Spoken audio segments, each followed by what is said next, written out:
Bienvenue au podcast Kadampa. Ces balados, comme on dit au Québec, offrent des solutions pratiques pour les défis de la vie quotidienne et nous aident en nous guidant vers des états d'esprit plus calmes et joyeux.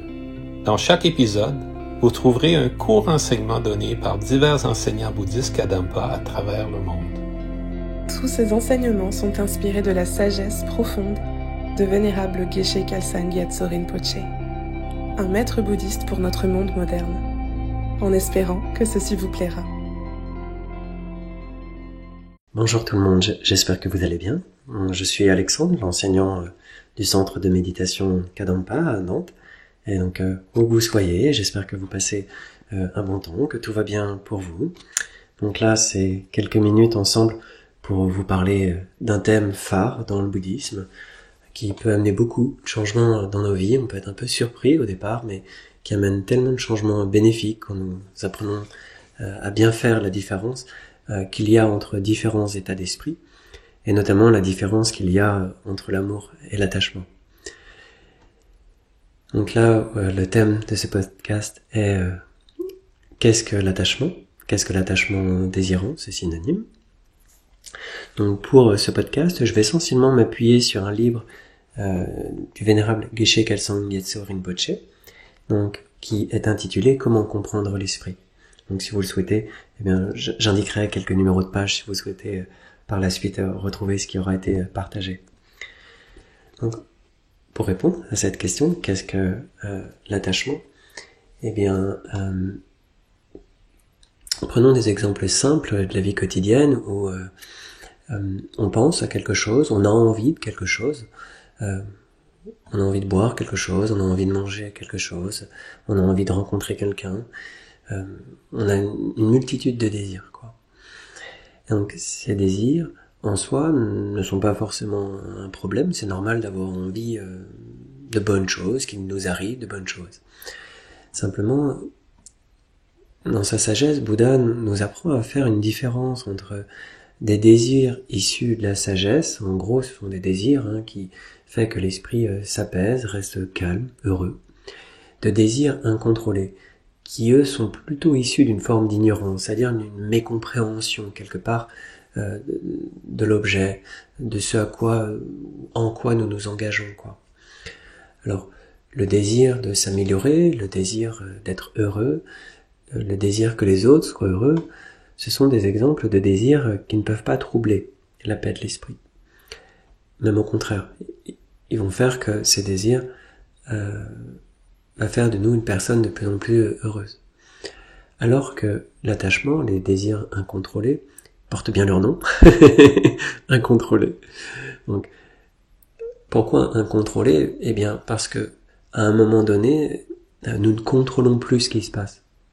Alors, prenons l'exemple, lorsque nous rencontrons une personne, que ce soit une personne avec qui nous avons envie de vivre, ou tout simplement un ami, on voit en cette personne certaines qualités et une certaine capacité à nous rendre heureux. On se sent bien avec cette personne. Et vous me direz, il n'y a pas de mal là-dedans, et on a bien raison. Et jusque-là, tout va bien. Donc, simplement, du fait du passé du bon temps, on va dire, voilà, de se sentir bien, eh bien, on développe une forme d'attachement. C'est-à-dire une forme de dépendance qui fait qu'on s'accroche à l'objet, on s'accroche à la personne. Et de cet esprit qui s'accroche, peut même se développer une forme d'avidité. Alors, vénérable Geshe-la, donc Geshe-la c'est un diminutif affectueux pour vénérable Geshe Khalsa Gyatso Rinpoche, donc vénérable Geshe-la, explique dans un livre intitulé Comment transformer votre vie, comment est-ce que nous pouvons faire la différence entre prendre plaisir et puis prendre plaisir avec attachement et avidité. Donc l'exemple du chocolat nous montre que au départ, on prend plaisir. Ok, ça fait du bien. Mais ce plaisir, laissant un goût de reviens-y dans la bouche, fait qu'on a envie d'intensifier, de prolonger la sensation agréable. Et le piège, il est là. C'est-à-dire qu'on goûte à quelque chose avec attachement, en pensant que l'objet en lui-même a un pouvoir potentiel pour nous rendre heureux, pour nous faire du bien. Et de ce fait, on développe une forme, oui, d'attachement pour l'objet qui fait que on a envie d'intensifier et de prolonger la sensation. Et quelques minutes après, tout au plus, eh bien, on aura pris 2, 3, 4, bon, bref, bouffer toute la tablette de chocolat, et qui fait que, ça y est, on commence à avoir mal au ventre, on commence à culpabiliser, on commence à se dire, oh là là, bon, j'ai ruiné tous mes efforts, là, la salle de sport, il va falloir que je recommence, puis ouais, une forme de mécontentement, et on n'a toujours pas de satisfaction quelque part. Donc ce mécanisme-là du plaisir, ou de l'attachement désirant, hein, c'est synonyme,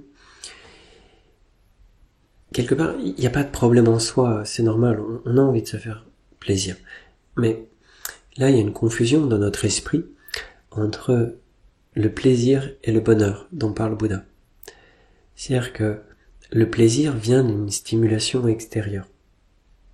Et si on augmente la cause de cette stimulation extérieure, c'est pas pour autant qu'on est plus paisible, quoi. Exemple, le chocolat. Et idem, dans nos relations avec les autres, on peut voir, on rencontre une personne, et en même temps que cette rencontre, si nous développons de l'attachement, eh bien, il y a une peur de perdre, il y a une peur d'être séparé de l'objet, il y a une peur d'être séparé de la personne.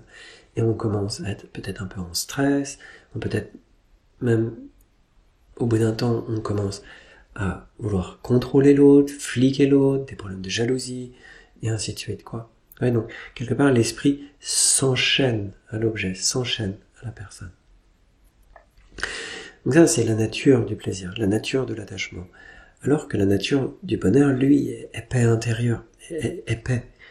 Donc, lorsque il y a de l'amour dans notre esprit, lorsque nous nous soucions des autres, nous nous préoccupons d'eux, cet amour-là n'a pas le pouvoir de déstabiliser ou de agiter notre esprit, bien au contraire, quoi. Donc là, on peut observer que c'est vraiment deux énergies complètement différentes. L'attachement, c'est plus qu'est-ce que je peux obtenir de toi. C'est-à-dire qu'il y a quelque chose qui nous plaît dans l'objet ou chez l'autre qu'on veut pour soi. Oui. Alors que dans l'amour, il y a une énergie qui est opposée, contraire, qui fait que on a envie d'apporter quelque chose à l'autre. Donc là, c'est plus une énergie, on va dire, qui va de l'intérieur vers l'autre. Oui. Donc l'amour laisse libre, alors que l'attachement, non. L'attachement retient. C'est-à-dire que oui, j'ai envie que tu sois heureux, heureuse, mais avec moi. Vous voyez, donc il y a cette condition. Il y a cette condition dans l'attachement qui fait que nous ne sommes pas simplement intéressés par le bonheur de l'autre, mais si le bonheur de l'autre pouvait faire qu'il le soit avec nous, bon bah là ça nous arrange. Donc là on voit bien que c'est deux énergies complètement différentes. L'une qui est tournée vers nous-mêmes, alors que l'autre tournée justement vers l'autre, vers le bonheur de l'autre, quoi.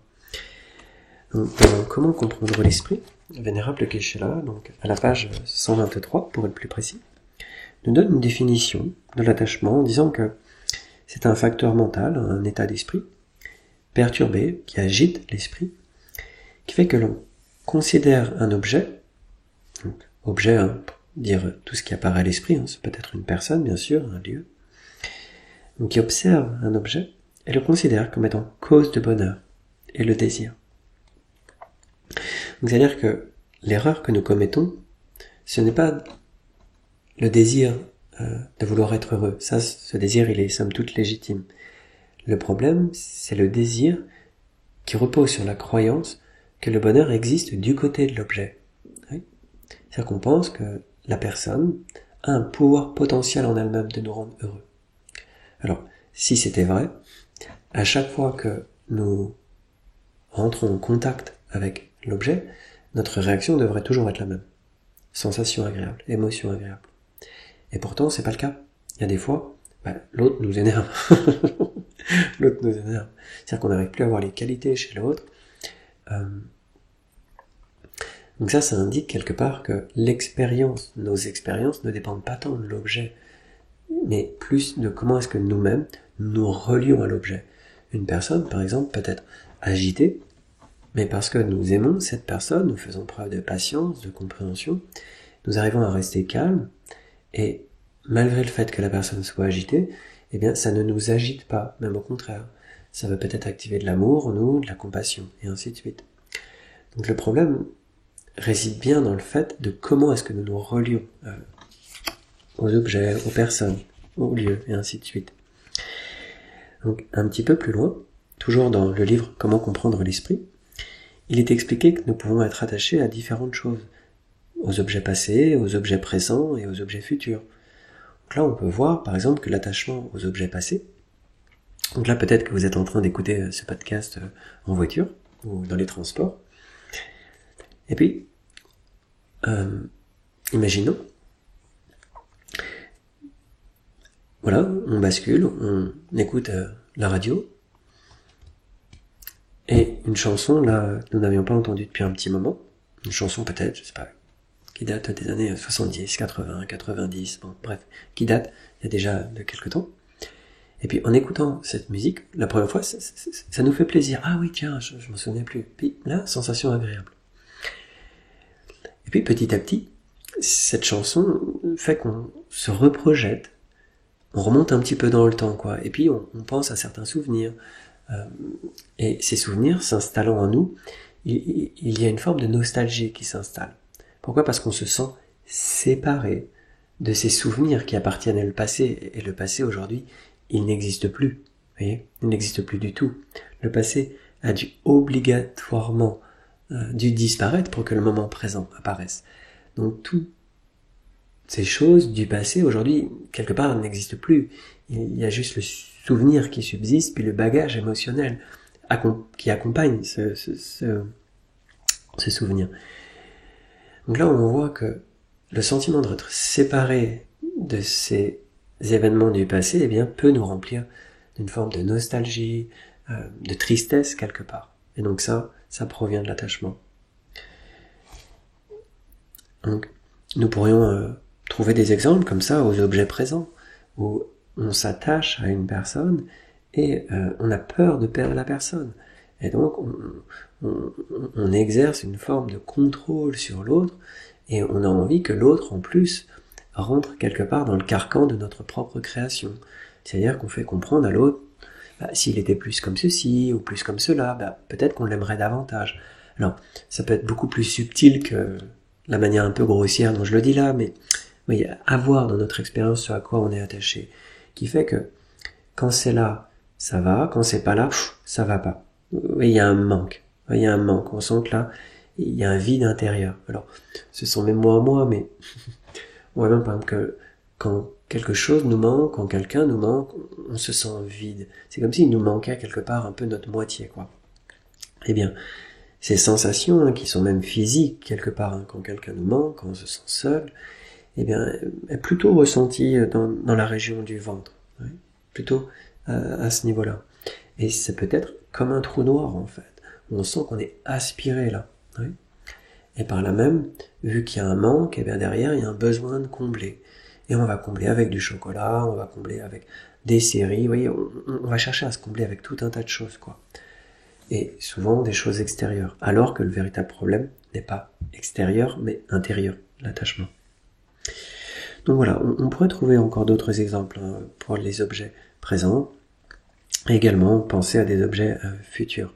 Par exemple, on a envie de rencontrer quelqu'un dans le futur, ou on a envie de certains projets, voilà, de construire une famille, d'avoir une maison, et donc tous ces désirs sont corrects, on est bien d'accord, ils ne posent pas en soi de problème, c'est uniquement quand une forme d'obsession se développe dans l'esprit que ça devient un problème.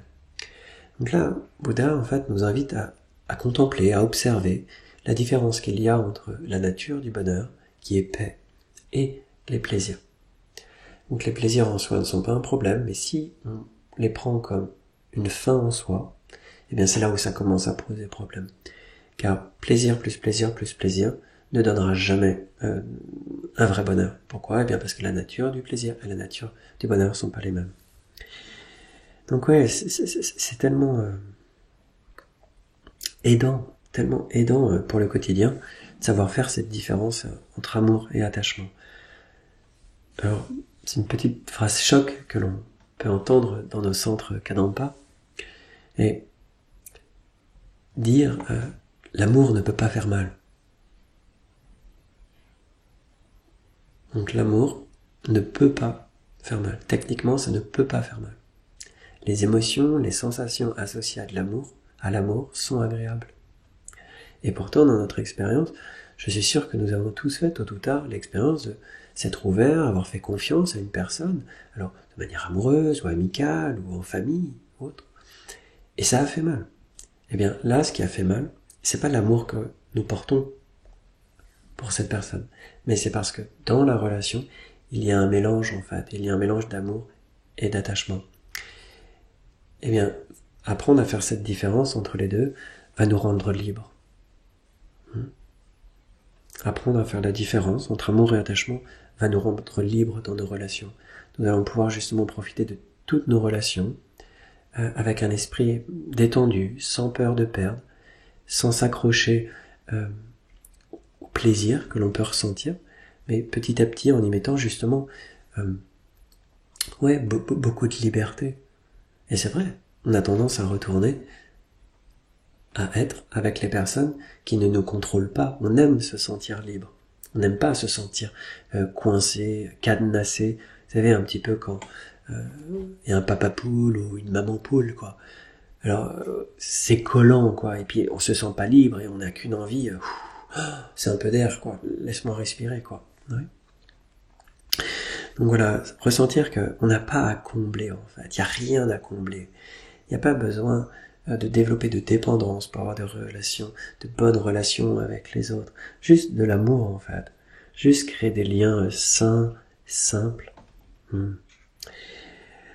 Donc, une qualité que nous pouvons développer, eh bien, c'est de l'amour, bien sûr, et puis du non-attachement. Alors, le non-attachement est expliqué également dans le livre Comment comprendre l'esprit, à la page 69, où il est dit que le non-attachement n'est pas simplement être libéré de l'attachement, mais c'est bien un facteur mental, un état d'esprit, qui s'oppose directement à l'attachement.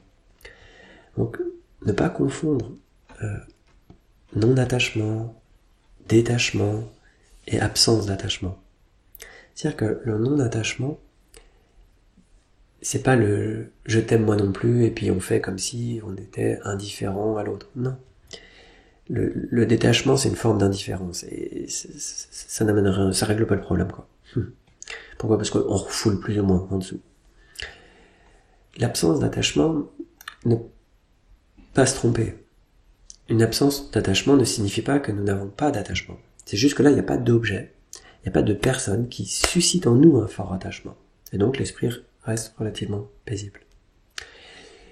Là, la qualité que nous pouvons être amenés à développer, c'est du non-attachement. Donc, le non-attachement est un esprit qui comprend les défauts de l'attachement. Et par là même, on applique une certaine retenue, c'est-à-dire une certaine vigilance, à ne pas développer trop d'attachement. Qu'il y ait un certain niveau d'attachement dans nos relations, oui, somme toute, pour l'instant, il y a un mixte et c'est tout à fait normal. Mais déjà, réduire un petit peu les forts attachements pour qu'il y ait plus d'espace dans nos relations. Voilà, pour qu'il y ait plus de liberté. Donc voilà, découvrir ce qu'est le non-attachement. Donc, dans nos centres Kadampa, donc sachez que c'est un cours qui est donné dans la plupart des centres en France, donc sur la gestion des émotions. Donc vraiment, si vous avez ce cours, allez-y. Vraiment, c'est tellement bénéfique, voilà, de pouvoir mettre des mots précis sur des émotions, sur ce qu'est l'amour, sur ce qu'est l'attachement, le non-attachement, la colère, et ainsi de suite. Voilà, donc, si vous avez ce cours près de chez vous dans un centre Kadampa, allez-y, faites-vous du bien. Et puis, si c'est pas au programme du centre Kadampa proche de chez vous, eh bien, faites une demande en fait pour avoir un cours, des explications sur ce livre, Comment comprendre l'esprit, car tellement bénéfique. Donc voilà, c'est vraiment juste une première approche pour faire la différence entre l'amour et l'attachement. Donc, à l'issue de ces quelques explications, si nous avions eu le temps, nous aurions pu faire une méditation sur l'amour, sur contempler les bienfaits de l'amour, contempler les défauts de l'attachement, et de cette manière, on apprend à faire grandir notre amour, et puis à réduire l'attachement. Donc voilà pour aujourd'hui. J'espère que vous avez passé un bon temps. Je vous souhaite tout plein de bonnes choses pour le reste de votre journée, et ce sera un grand plaisir de vous retrouver prochainement en ligne. Au plaisir, au revoir. Si vous vous sentez inspiré par ce podcast, suivez le lien dans la description de l'épisode et plongez plus profondément dans la sagesse intemporelle du bouddhisme moderne Kadampa. Pour aider d'autres personnes à découvrir cette sagesse, vous pouvez laisser une note 5 étoiles à notre chaîne ou simplement partager ce podcast autour de vous. Merci de votre écoute. Nous avons hâte de vous retrouver dans le prochain épisode des Balados Kadampa.